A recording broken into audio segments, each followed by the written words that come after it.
33 days, they would have received a full set of facts. Instead, it was decided to publish an incomplete document made in secret.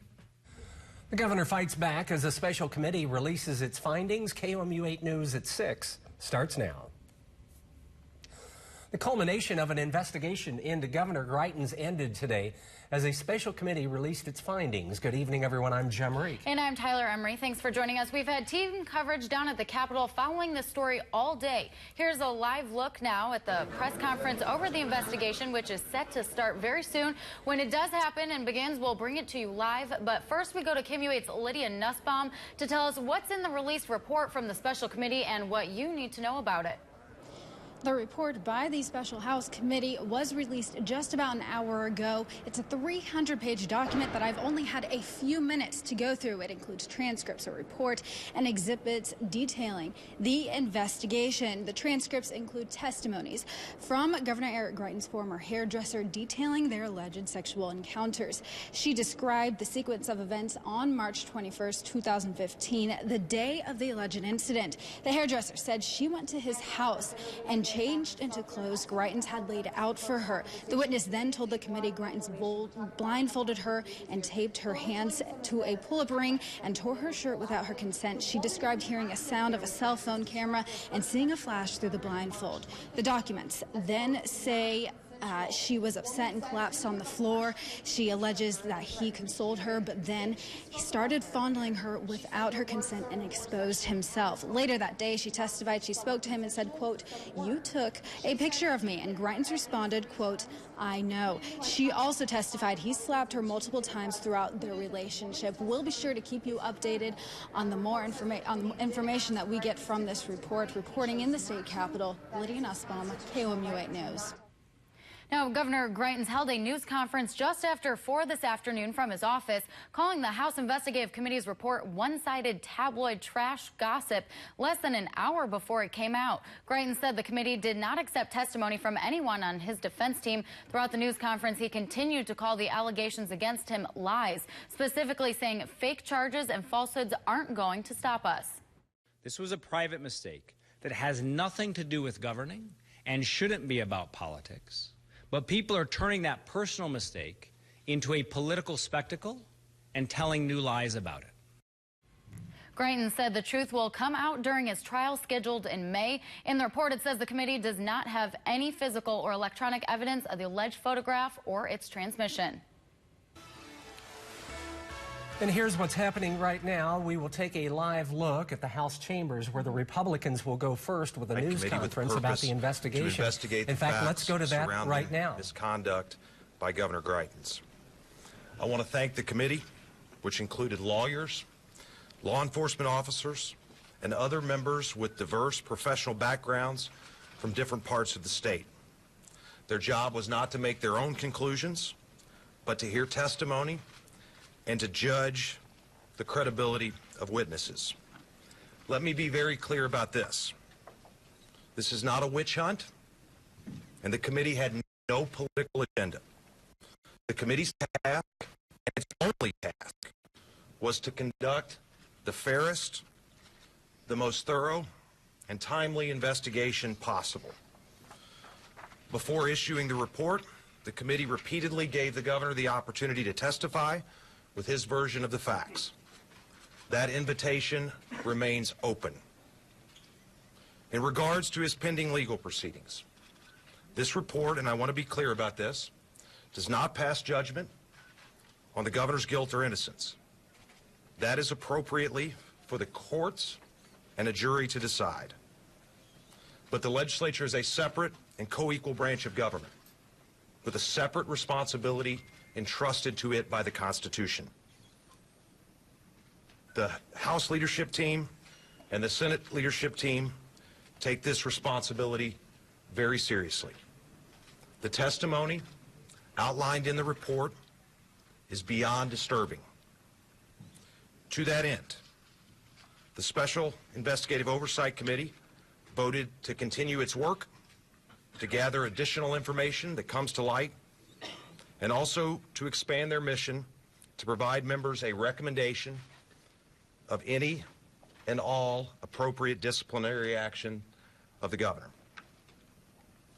The power given to the Missouri General Assembly to take disciplinary action or to remove elected officials from office is one of the most serious and consequential powers the Constitution grants the legislature. We will not take that responsibility lightly. We will not act rashly, but we will not shrink from it. With the limited time left for the General Assembly to complete the work Missourians sent us to Jefferson City to do, Chairman Barnes and the members of the committee have work remaining, and they have informed me that they will not be in a position to provide recommendations to the members of the Missouri General Assembly before the end of our regular session. In order for the General Assembly to remain focused specifically on the tasks Missourians count on us to complete, President Pro Tem Richard, House Floor Leader Vescovo, Senate Floor Leader Kehoe, the Pro Tem of the House, Representative Haar, and I will begin the process of calling a special session so that the legislature has the opportunity to consider any recommendations of the committee. With that, I will take a few questions. We'll start with David. We'll start with David. Excuse me. I'll start with David Lieb. Speaker, it sounds like you're saying that there will be no decision on whether to initiate impeachment proceedings until after the regular session is over. Is that correct? The committee has informed me that they have work remaining to do, and their initial charge was not to make a recommendation. That charge will expand, and they will have the opportunity to come back to the General Assembly with recommendations. On the timeline that we're on now, the committee has told me they will not be in a position to make those recommendations prior to the end of regular session. Jason. Excuse me, Jason. Have you spoken with the governor about this report? I have not had the opportunity to speak with the governor. I look forward to the opportunity to share my thoughts with him privately, and I'm not going to comment on him until then. Bob. Do you anticipate that the extended work will include other matters besides the affair and the things associated with it that were in the report released today? The report released today represents the committee's best effort to get a fair accounting of the testimony involved in that circumstance. Beyond that, I'm not going to comment on anything that the committee is looking into beyond that. Where's Kirk? Eric, I'm sorry. I saw you earlier. The governor called this tabloid trash. What's your reaction to that? Let me reiterate what I said before. This was not a witch hunt. I stand by the committee's report. This was a committee report prepared by some of the most respected members of the General Assembly, who I will note did not make value judgments about the conduct. They simply looked and heard the testimony, did their best job to collect that testimony, and made judgments about what they thought of witness credibility. So I think to the extent that the report is characterized as something other than that, I completely disagree. Thank you all very much. Mr. Speaker, just one point of clarification. Okay, that was Speaker of the House Todd Richardson talking about the report, and now we're waiting for the Democrats to take their turn, and as soon as that happens, we'll try to get to that press conference as well. Right, and even before the report was released to the public, lawmakers were already talking about it. KOMUH Jenna Puritz continues our live team coverage from the Capitol with more reaction. Jenna? I'm outside the House chambers right now where investigators just finished briefing reporters. To follow up earlier on what Representative Kip Kendrick said, he tweeted, "Let me be clear, Greitens is a scum." In another tweet, Kendrick said, "I respect the office. I have zero respect for that guy." Kendrick is not the only lawmaker to call for the governor's resignation. Earlier today, according to the St. Louis Post-Dispatch, legislators had visceral reactions to the content of the report. Okay, we hate to break into her live report, but now the Democrats are taking their turn at the Capitol. Let's listen in.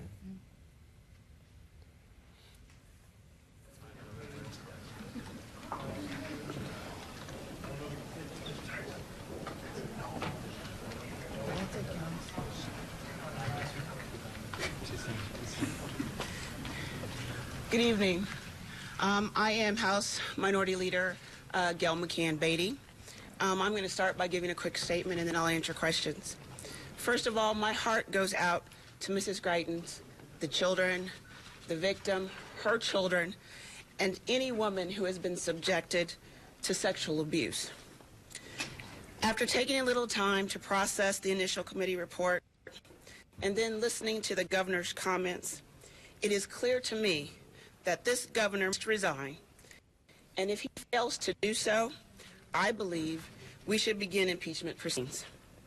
I understand that there are members who need time to process this information, and we need to give them ample time to do so.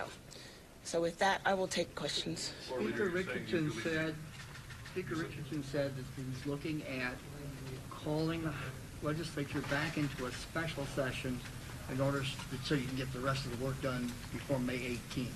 That requires 3/4 of both the House and the Senate, which means Democrats would have to join Republicans in order to do that.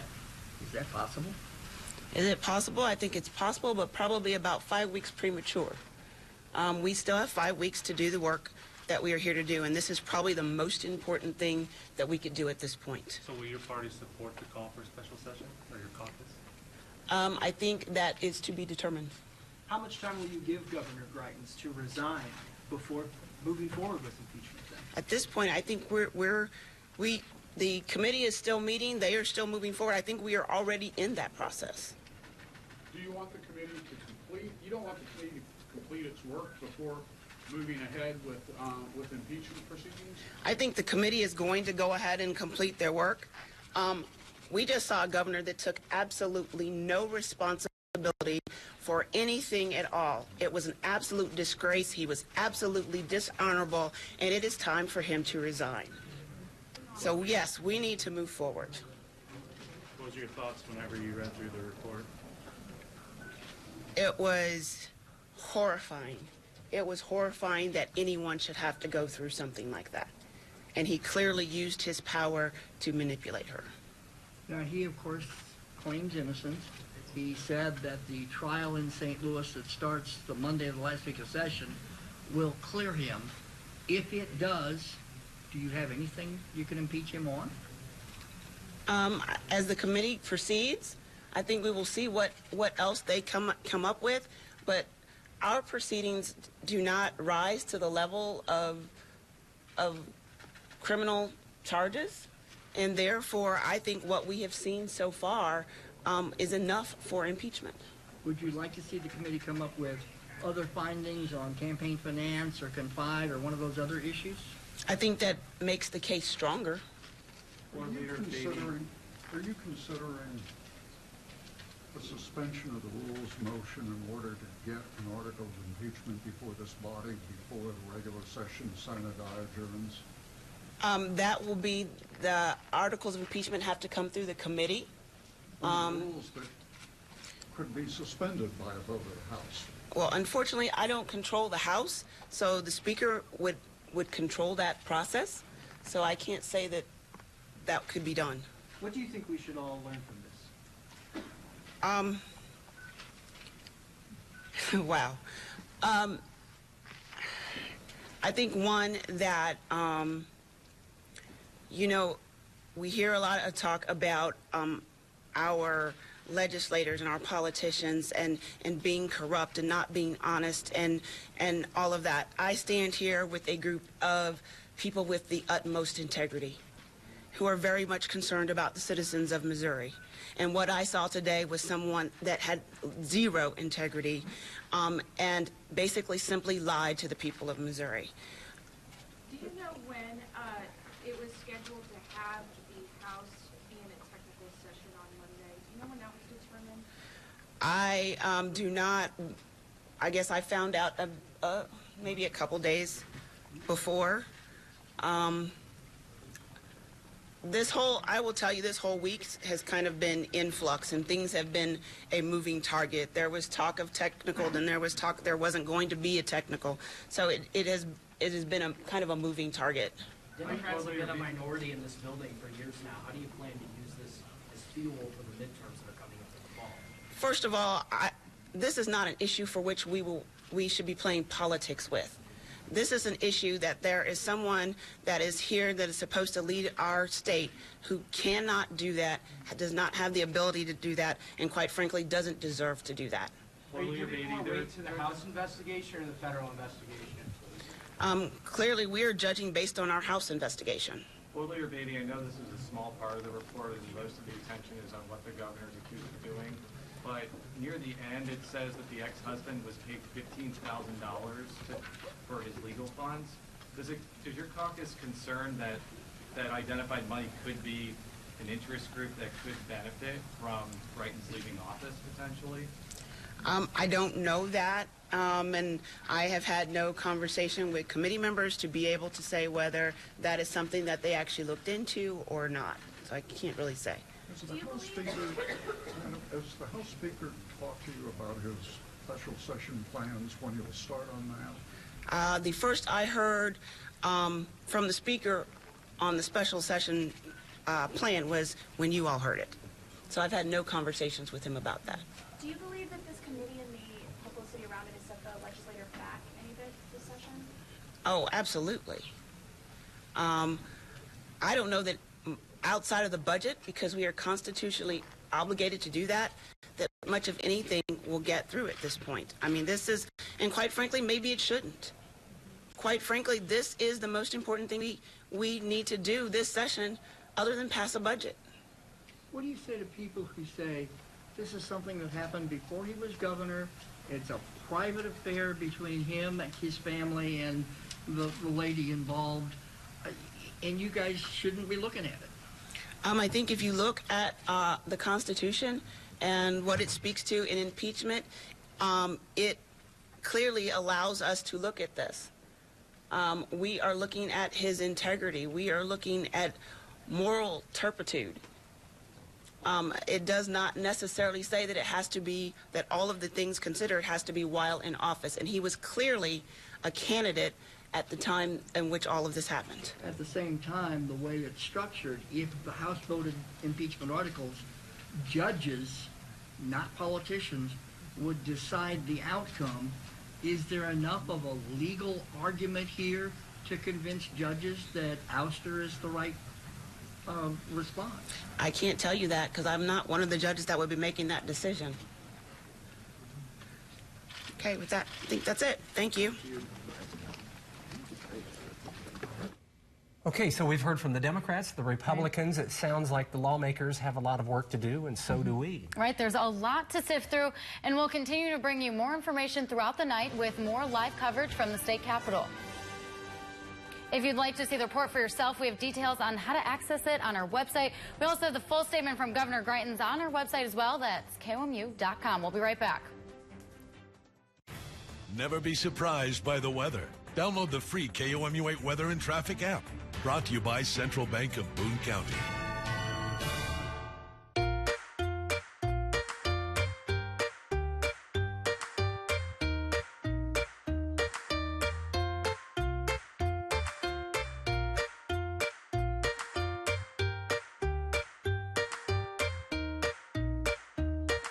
Probably should have told him to wait till after the event to do the inventory.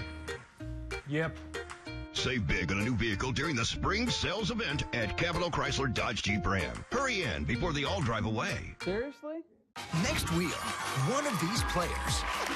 What do you think? Let's do it. Makes a bonus round solve. What's tough to me? You have to see to believe. I love seeing wins like that. See who's taking home the cash. Weeknights at 6:30 on KOMU 8. Hey Columbia, it's time for a little spring cleaning. Join KOMU for Clean Up Columbia on Saturday, April 14th. Every year, more than 1,500 volunteers come together to clean up Columbia's streets, streams, parks, and trails. Register now at como.gov.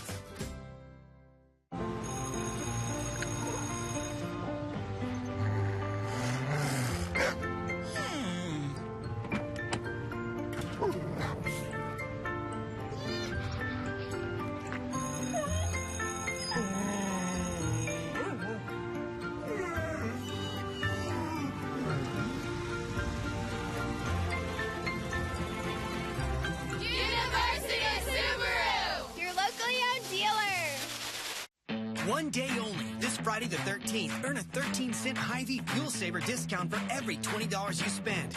That's right, earn 13 cents off per gallon of gas for every $20 purchase. Spend $40, get 26 cents off. $60 gets you 39 cents off. Spend $80 to get 52 cents off.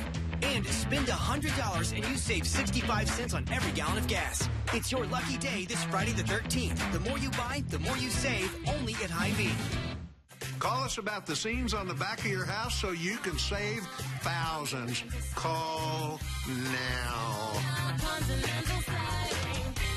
The First Alert Weather Cam is brought to you by the law firm of Harper, Evans, Wade, and Nettemeyer. We will fight for you.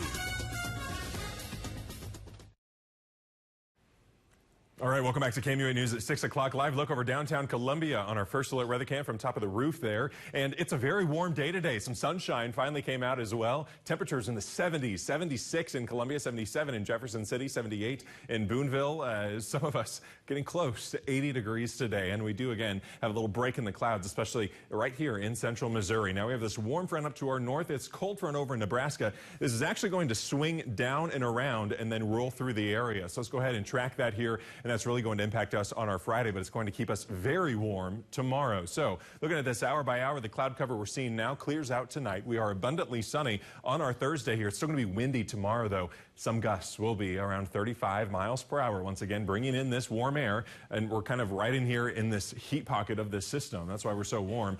But now we're into Friday. This is 8 a.m. Friday morning here. And so as we start to see this cold front get a little bit closer, we're likely going to see some energy in front of this cold front that could spark off some showers and thunderstorms. Right now, most of our afternoon looks dry, but by the middle and end of our afternoon, we're going to have the chance for some showers and thunderstorms to start to pop up over the area. And as that happens, some of them could even become strong to possibly severe here. And so this is what we're watching for. Even by 7 p.m., that's when this cold front starts to slowly push through the area. Could have some showers and thunderstorms right along with it here. But a lot of this severe weather is expected to be south of us, south of our viewing area. That's where the greater chance for severe weather is going to be. Not actually for us here in mid-Missouri, but we could still see just a bit of it. Then 7 a.m. on Saturday, the cold front has now passed through. Colder air starts to seep back in, and we're going to be partly sunny on our Saturday, and then just a slight chance for a rain-snow mix on Sunday morning, but we're not expecting any problems on the roadways. It's going to be way too warm on our ground for that to happen. So for Friday, late afternoon and evening, we are in a storm mode index 2. That's on a scale from 0 to 5. And again, it's mainly for areas west of Highway 63. And we're also mainly looking at the chance for strong winds, for some large hail, and can't rule out an isolated tornado as well. But again, for the most part, looking at strong winds and large hail. And you can see, again, a lot of this severe weather is expected to be pushed off farther to our south here, where that enhanced risk is. Here in mid-Missouri, we are just in this slight risk, and again, mainly to the west of Highway 63. So overnight tonight, it is going to be still a warm one for us. Temperatures only down to 55 degrees for the low. We couldn't even get that warm here a few days ago. Then tomorrow, we're looking at 83, gusts around 35 miles per hour, though, but in the 80s tomorrow. Then we're going to be in the lower 70s here on Friday with those showers and thunderstorms by the end of our day. 56 there on Saturday with that cooler air really sinking in on Sunday, and it's going to be breezy through the weekend, too. Here's a weather IQ question for the day, sponsored by Break Time. If precipitation shows up on the Doppler radar, but you can't see it at the surface, right? It's not reaching our skin. It's probably because of a dry layer, because of a strong updrafts, or because of low pressure. Strong updrafts. I was going to say low pressure. It's neither. It's a dry layer. So you can see it on the radar because it's there, but then it's evaporating through the dry air. Back in a moment. It's a great life here in Missouri. A land of hard work, good friends, and big dreams. Together, we can make those dreams come true. We are here and ready to help, but only when you are. Stop by. Meet the team and breathe easy, knowing we're behind the scenes, ready to go to work for what matters most. Because enjoying each precious moment is so important. First State Community Bank. Success starts here.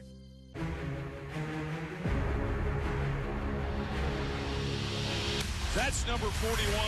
That's a new SEC record.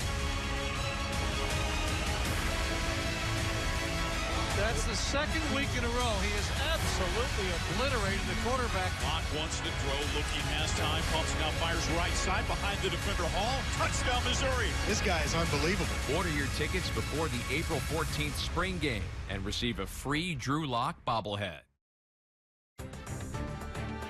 Tonight's primetime lineup on KOMU8 and Mid-Missouri CW is brought to you by your Heart of Missouri Chevy dealers. Find new roads. Home isn't a building, it's a feeling. You feel it in the warmth of a hug. You hear it in a good old-fashioned belly laugh. You know it down deep. You're important to others. That's what makes a home. And there's nothing in the world more valuable. Come home to the Terrace, where people love to live. And so would you. So what's the deal with the home makeover sale? It's simple. You save $100 on every $1,000 you spend anywhere store-wide. Ooh. What if I buy a sofa for $2.99, a dining table for $7.99, a bed for $4.99, and a mattress for $4.99? You'd save $200. Sweet. The more you buy, the more you save at the home makeover sale. Plus, get up to 18 months no interest. It's only at Furniture Row, home of Denver Mattress, your Tempur-Pedic elite retailer. Want to drive the best? Want a luxury buying experience at affordable pricing? New BMW vehicles starting at $34,900. An affordable luxury buying experience on used vehicles too. A large selection of trucks, vans, Fords, Chevys, Toyotas, Nissans, and much more. VIP service before, during, and after the sale. We want your business at BMW of Columbia, 1900 I-70 Drive Southwest. Distinctively different. Drawing Automotive. The Village at Bedford Walk is now leasing villa and apartment homes designed for active adults 55 and older. We offer a variety of floor plans in a modern, vibrant community setting with no big entrance fee and no big commitment. Call to find out about our spring move-in specials. It's the New Beginnings sale at Downtown Appliance Home Center. Our beautiful showroom has all the newest arrivals on display. And just in, you'll find some very attractive offers, including GE and GE Profile. Plus, save big in our sleep shop, where the freshest new Serta and iComfort mattresses are ready for you to rest test. The New Beginnings sale. Say it, guys. Downtown Appliance Home Center, the sleep shop, 2 stores in one. East Broadway, Columbia. There's a lot to do in a day, and your to-do list can get pretty long. So at Marks Mobile Glass, we want to make your life just a little bit easier. We've been fixing auto glass for 25 years, and we're bringing it to you. We keep a huge inventory in stock, so you don't have to wait. Marks Mobile Glass fixes everything, and we do amazing things with custom shower doors. We're family-owned and operated, so you know it'll be done right the first time, so you can concentrate on what matters most.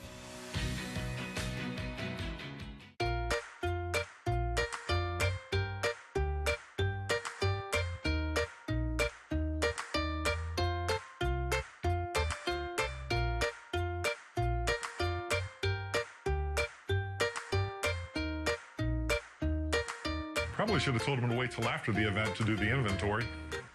Yep. Save big on a new vehicle during the spring sales event at Capital Chrysler Dodge Jeep Ram. Hurry in before they all drive away. Seriously? There are many joys that go along with having children. The first smile, the first word, the first step. But sometimes the first step is seeing Dr. Wilshire at Missouri Fertility. If you've been trying to have a baby without success, you might need a little help. Whether you need a simple procedure or advanced in vitro technology, our team wants to help you fulfill your dream of having a family. Missouri Fertility. When family matters, we're here for you.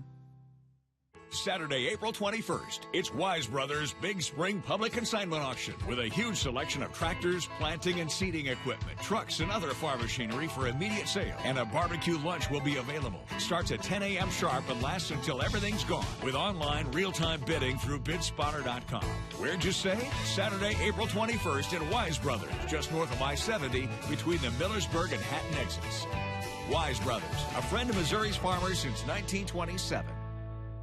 The Village at Bedford Walk is now leasing villa and apartment homes designed for active adults 55 and older. We offer a variety of floor plans in a modern, vibrant community setting with no big entrance fee and no big commitment. Call to find out about our spring move-in specials. This summer, dream big at the Show Me State Games. Join KOMU8. And the Missouri Lottery at the largest Olympic-style showdown in the country. Visit smsg.org. Updates from the Capitol at 10. All right, we'll see you then. Thanks for joining us.